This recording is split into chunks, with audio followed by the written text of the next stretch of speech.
एक तारीख और तूफानी रात थी जब आसमान पर गहरे बादल छाए हुए थे और बारिश की तेज बूंदें जमीन को भिगो रही थीं। गांव के एक छोटे से घर की छत पर खड़ा अहमद आसमान की तरफ देख रहा था। उसकी आंखों में आंसू थे और दिल में एक तूफान उठ रहा था। अहमद एक गरीब किसान का बेटा था जो दिन रात मेहनत करके अपने खानदान का पेट पालता था। उसकी जिंदगी सादा और पुरसुकून थी, लेकिन एक दिन सब कुछ पलट गया।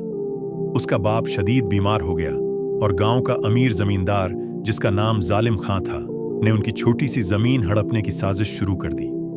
अहमद को लगा कि दुनिया की हर चीज उसके खिलाफ हो गई है। वो रोता हुआ सोच रहा था कि अब क्या करे। फिर उसे अपने स्कूल के उस्ताद की बताई हुई कुरान की आयत याद आई, यानी ए ईमान वालो, सब्र और नमाज से मदद हासिल करो, बेशक अल्लाह सब्र करने वालों के साथ है। ये आयत इसके दिल को सुकून दे गई। अहमद ने फैसला किया कि वो सब्र करेगा और अल्लाह पर भरोसा रखेगा। अगले दिन अहमद गांव के मौलवी साहब के पास गया। मौलवी साहब एक बुजुर्ग आदमी थे जो कुरान और हदीस की रोशनी में लोगों को नसीहत करते थे। अहमद ने अपनी पूरी कहानी सुनाई, बाप की बीमारी, जमींदार की साजिश और अपनी बेबसी।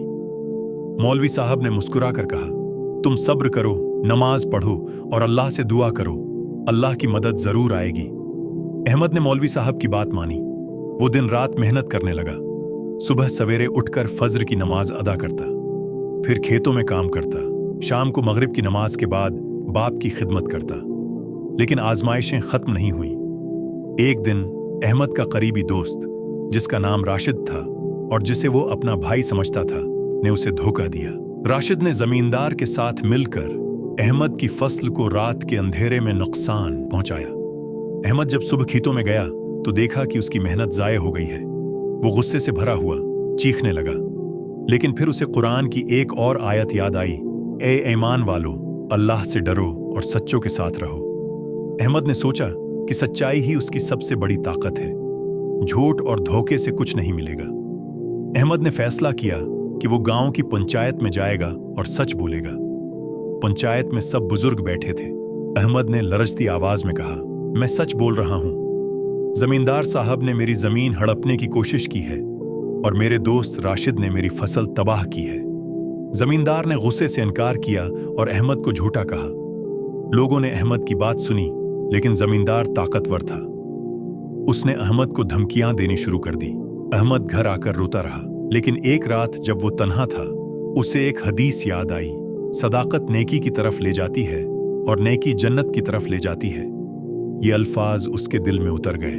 अहमद ने सोचा कि सच बोलने से अल्लाह खुश होता है और वो उसे जरूर इंसाफ देगा। कुछ दिन बाद एक मौजज़ा हुआ। गांव का एक बुजुर्ग, जिसका नाम हाजी साहब था और जो जमींदार का पुराना दोस्त था, अहमद की सच्चाई से मुतासिर हुआ।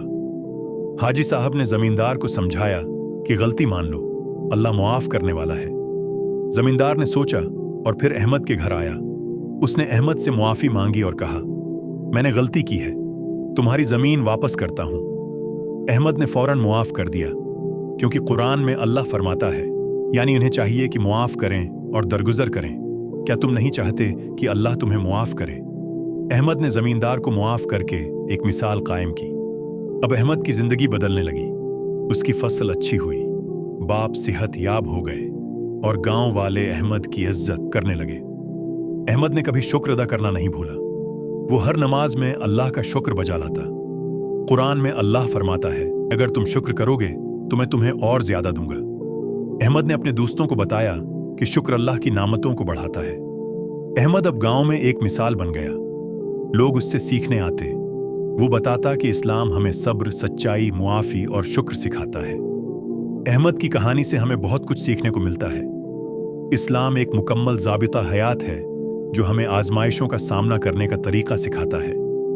सब्र अल्लाह की मदद का जरिया है, जैसा कि कुरान में मुताद्दिद जगहों पर जिक्र है। सच्चाई जन्नत का रास्ता है और झूठ से बचना चाहिए। माफी देने से अल्लाह की रहमत नाजिल होती है और शुक्र से नेमतें बढ़ती हैं। नबी की अहादीस हमारे लिए रोशनी है।